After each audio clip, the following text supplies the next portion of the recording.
G'day guys, and welcome back to yet another episode of Shitty TAs. This time, not so much of a TA. I had some questions from friends around here about the intersecting Fibonacci lines and their effect on price action from the last video. So I thought I'd go just a little more in depth in this one. So you know what, I might just remove the EMAs from here just to make the chart a bit cleaner for us. So just get rid of them. All right, so before I start, I'll just explain what's on here at the moment. So that orange box down there, that's the macro 618. So if you look at the bigger time frame on the daily, you can see that I've got here we're inside this big rising channel. Well, we were in this big rising channel. We've fallen out of it now since last year. All right, this is called a pitchfork, that kind of channel. It's a tool, and I'll show you how to use it right now actually. So let's jump back into the 1 hour, and as you can see here, we've got another pitchfork on the hourly. Right, since we broke out of the channel, we've formed another little channel trying to break back in, and you can see there's a couple of attempts here and here. But what I'll do, I'll just show you how the pitchfork works. It's actually pretty cool. It's pretty nifty, really handy little tool to use. I like it because it's based on Fibonacci numbers. So just find a place that we can use it on. Yeah, let's say right here, because you need a bit of a channel structure, a channel formation to be able to use it really. So let's do that. So the tool you're after looks like this. It literally looks like a pitchfork. All right. So what you want to do, you want to plant your anchor. Just stick it anywhere for now, so like that, and you get that median line that comes up. You see that? All right. So what you want to do, find a high point, and then find a low point, like that. And then it forms this nice channel. You see that there? Really cool. And you can kind of pivot it across like this just to move it around to make sure things fit. So in this case, I'm looking at the bottom line. I want to get at least 3 touch points or so on that bottom line. So looking at that right now, that's pretty centered for now. It doesn't have to be absolutely exact, but you can see these are Fibonacci numbers here. You can see how the price respects them. So this is a 786 retracement, 0.5 retracement, the median line, or you can probably call it a 236 because that's usually red in the Fibonacci sequences when you use the tools. 0.5 extension, 0.786 extension. And you can see even down the line, right? So we're measuring this, but you can see how even when price action falls out, comes back in, still respects those lines. You see that? So it's a really, really handy tool to use. So I'll just get rid of that. Just wanted to show you how it's used, you know, and the significance of it. So we've fallen out of the macro channel, right? And I've marked the macro channel with a bit of a thicker line there. So this is the boundary of the macro channel. So we've fallen out, and we've formed a new upwards trending channel. Right. Now you're probably looking at all these circles saying, what the hell is this? Have you got a COVID outbreak on your chart? Thankfully there isn't. But I'll show you what they are for in a second. They're actually pretty interesting, right? And that's the main point of this video, points of intersection, and that's what marks them. Right. And that's not a special indicator or anything like that. I quite literally just drew circles over all the intersections. You can see if you look on the right hand side of the screen, all those ellipses, that's me drawing all of those in, right, and coloring them myself. So it is not a special tool or anything like that. It's just quite literally this tool right there. You see that? Under your drawing tools, under the brush, you'll find it right there on TradingView. Okay, so we're looking at points of intersection. So we don't really need the indicators right now. I'm just going to get rid of them. There we go. Okay, so as I said, this is like a macro 618 if you measure from the top of the channel down, the macro channel. So this is basically our point of support here between 30,800 and around 29 grand or so. So you're going to find different colors here. You've got red, orange, and green. You're going to find some of them are a little bigger, and you're going to find some are smaller. Excuse any background noise, guys. It's a bit of a noisy neighborhood, and there's some works happening outside as well. So what we're looking at here is how price action behaves when Fibonacci lines happen to intersect with one another. So this macro channel boundary, that's actually a Fibonacci line. That's the 786 retracement. And this smaller channel going up, that blue line there, the thin one, that's a 786 extension from this line here, from the median line, right? So 0.5 extension, 786 extension, 0.5 retracement, 0.786 retracement, all relative to price action either above or below that red median line right there, okay? And you can even see in this channel how price action respects it. Cool. So we can see I've marked in red where the fib lines from this smaller channel intersect with the macro boundary, and they're in red. And you're going to see here, well, hold on a sec, why have you got these little COVID blotches and there's no intersections there? Well, I'll show you where those intersections come from. So I'm going to go to here and pull a fib retracement tool right there. I'm going to take it from that peak, the last high, right down to the absolute low. You see that right down there. Okay, this is what I'm looking at right here. That's the low. And if you zoom into that low, another neat little trick for your trading. You see there how you've got basically two candles of equal body length. And what I mean by that is that the bodies of the candle down the bottom kind of end at the same spot, and the wicks are the same length. That's called a tweezer top or a tweezer bottom. So you can either have them up there on the top, or you can have them down the bottom. And they're usually a sign of reversal, right? Usually, not always. So they're a cool thing to look out for when you want to try and time a bounce. Not always the best idea to try and time a bounce, but if you see that happen, then more than likely you might have a bounce incoming.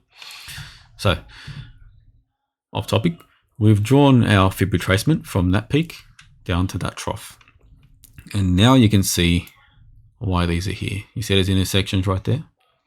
All right. So in this case, we've got the 786 from the fib retracement intersecting with the upper boundary of the micro channel right there. So that's orange. The reason why that's orange is because it's a point of resistance, but it's a point of resistance that can be broken through, right? So it's resistance, but it's not that strong. You know, it's significant, but not overly significant. Not as significant as the red ones. Now, the reason why the red ones are so significant is because we have something micro interacting with something macro. So that macro line holds massive significance, right? That was a support since last year. So that's got some history to it. That's an OG line, right? This here is only recent, right? And this is why I've left it thinner. So when you have something micro interacting with something macro, usually what I like to call order of priority in the charts. Order of priority, at least in my theory, dictates that the macro will win over the micro. Okay, so you can see here, let's look at this interaction right here. So we had an intersection of a micro and a macro. That wick barely even made it to that thing before it got rejected. Right. It seems as though price action got a bit more confident after this point. It looked for a little gap. See how there's that widening there?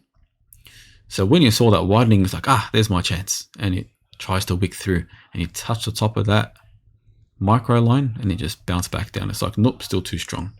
So it goes back down, winds up, tries again. Nope, not working.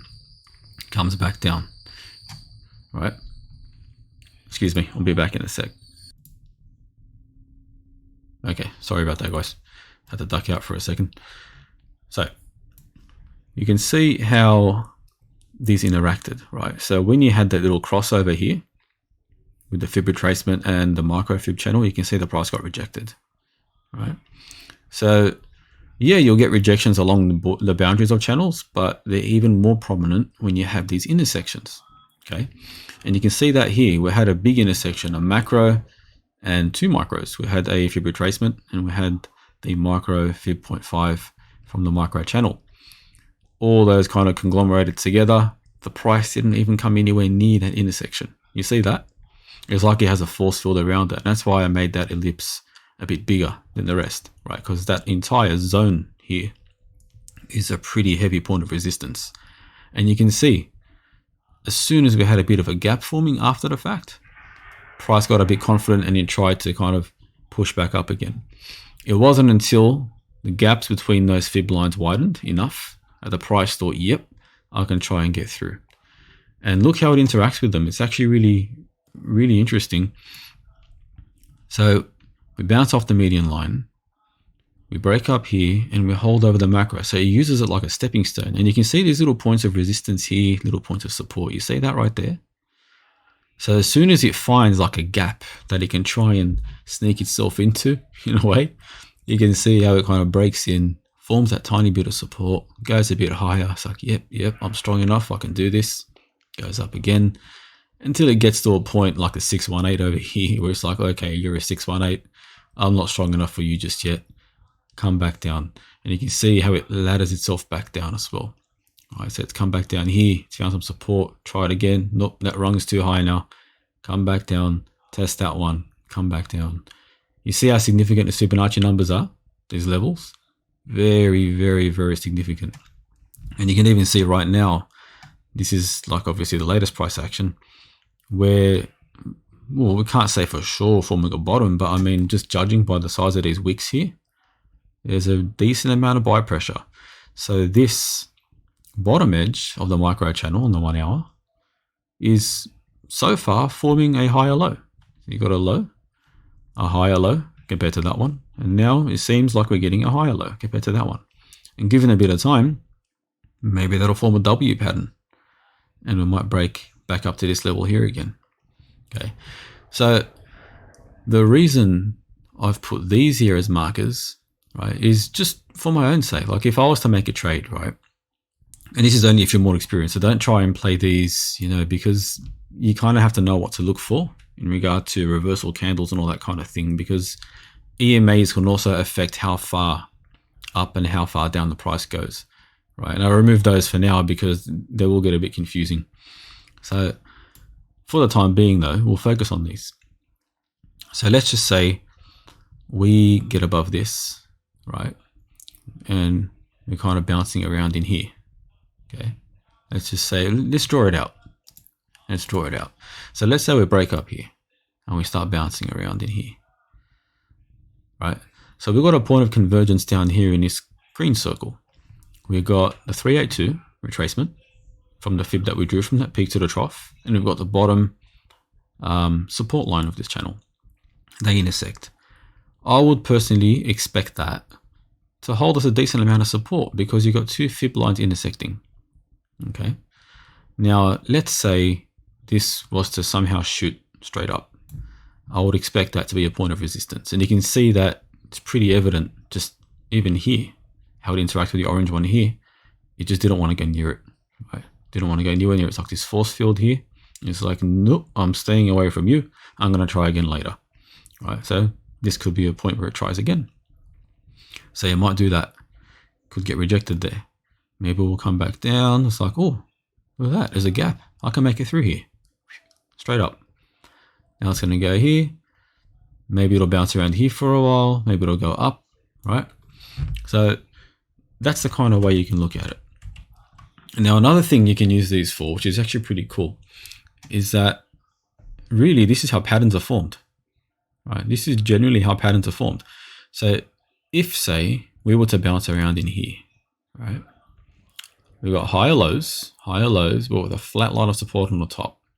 What pattern is that? Right? That's an ascending triangle. That's an inherently bullish pattern, right? So if you were to actually bring out a tool, right, let's just say, for example, just for example, you know, I know we didn't go down that low, but we'll just do that, just shits and giggles, right? It's an ascending triangle. Okay, I know the points aren't exact, but it fits those cordoned off areas of the Fibonacci lines there. It actually fits almost to a dime. So we know now there's a high probability, right, that if this were to bounce around in here, right, by the time it gets, say, 2/3 to 3/4 of the way through this triangular pattern here, we can pretty much say, yep, that's an ascending triangle. Chances are we're going to be bouncing to the upside, right? So we can use these to measure, right, or preempt at least pattern formations. Not exact. Obviously, you never ever take a trade inside of a pattern, you take it on a confirmed breakout. But, even better, a confirmed breakout than a retest to be safe. Sometimes there are no retests, but it's always safer if you're a beginner trader. So by doing this, right, we get a bit of a map. We can see with more certainty than just drawing, your support and resistance lines. We can see with a higher degree of certainty where the tougher resistances are, where the not so tough ones are, and we even, where the supports are. Because if we get above here, right, let's just say somehow we break up here. Let's just say we just completely break through everything, okay? And we bounce around in here. We can then say, I know this is orange right now, but we can then say, well, we're sitting above here right now. So this area should, in theory, act as support, right? If we're below it, it'll be a resistance. If we're above it, it'll be a support. So we can consider that to be a strong point of support. So we'd know, at least we might know anyway, that this may not be an area we'd fall through, that it may happen somewhere around here, right? So you'd know to kind of delay your trade until around this area if it does start to look a bit bearish, right? Now, in the same way, we can see that it forms bullish patterns, like this one. If it were to play out that way, we can see it can form potentially bearish patterns. So let's say, for example, this here, right? Let's say this continued to play out sideways. Okay. Let's say the price action didn't go all the way up. Let's just say it did this. Okay. Point of support. But what pattern is that? That happens to be a rising wedge. And they're inherently bearish, right? They're inherently bearish. So if you were to break up here, say, let's say you broke out in this level, you can say, well, there's a high likelihood that is a fake out, okay? Because you've got these two intersections here. You can say, whoa, okay, according to past performance of this price, these kinds of intersections acted as a pretty staunch resistance. So if there were a breakout from this rising wedge pattern, you can say, well, there is a high likelihood this is a fake out because I can't see that and that being broken so easily, especially when you look at the value of the Fibonacci number that you're measuring, in this case, where the intersections are. So these two happen to be the golden pocket, which is between the 0.618 and the 0.65. Price normally retraces to the 618 before it bounces off again. And if you're playing a dip, right, normally it bounces up to the 618 and bounces back down again. So the 618 and the 65 region is very strong in either direction, right? So if you're paying attention to which fibs these intersections are playing at, you can look at that and say, oh shit, okay, well, this is a rising wedge. Yeah, we broke to the upside, but I really think this is a fake out. And you can preempt it. Maybe you can take some profit there, right? And yeah, look, it could continue going up. You never know. But probability-wise, you would say more than likely a fake out, more than likely going to come back down into the pattern, more than likely going to fall, and more than likely eventually probably going to reach somewhere around here and then try to continue up again. Another cool thing about this is that it gives you another sense of a map in that you can see the Bitcoin price kind of tends to want to move around these. You see that? So it's found that, it's moved around it and come back down. Right. There's other intersections here. You can see here, if there was a dot here, you can see, well, it went like that around it. It's snaked around. So it's like it's snaking its way around these points of intersections, like it's trying to find its way through a maze. So with this, you can, I guess to a degree, almost gauge the path that Bitcoin sort of wants to take. All right. So look, that's pretty much my thoughts behind it. That's pretty much why I decided to go into this a bit for the people that asked. So if you found it interesting, let me know. Drop a like. Another thing, which is actually really cool, is how, I don't know how to put it really, but how you can kind of gauge the price will work around such clusters like this, right? Things like that. So let's say we have this big cluster like we have right here. Does it seem like the price is going to try and squeeze between these gaps? Does it seem like a logical thing, or do you think that this is the path of least resistance right here? Right? Does that make sense? So got a macro line right here, but it almost seems like this is the more likely path that Bitcoin might take, right? And it might even try to hold these here as support. So these are the kind of things you can kind of try and work out from it as well. It's not guaranteed, but it gives you that little bit more insight. And because no one's really looking at this, or there might be some out there, I'm not claiming to have discovered this, but this is something that might give you a bit of an edge, right? It might give you a bit of an edge, and it might help you with your trading in some ways, right? And I might get into this in a different video. It could potentially affect the way that a price target from a pattern would play out, right? So let's say that you have an ascending triangle like here. I'm going to break out right there, right? Let's say the target for that triangle might be here, for example, right? It might not be, but let's just say it was. We can then say, okay, hold on a sec. I'm going to take a profit here because this is a staunch resistance area and it does not seem probable that it's going to reach its actual target, right? So you can actually put that into play as well. So you can decide to put a take profit zone right here and another one up there just in case it does reach, but you'd know at least that rather than some people putting all their take profit up here, trying to exit a trade in whole up there, you'd know to separate it at this point roughly and at this point. So it's handy for that kind of thing as well. Right, guys, I think I'll leave it at that. That was a pretty long description, but you know, it was asked for.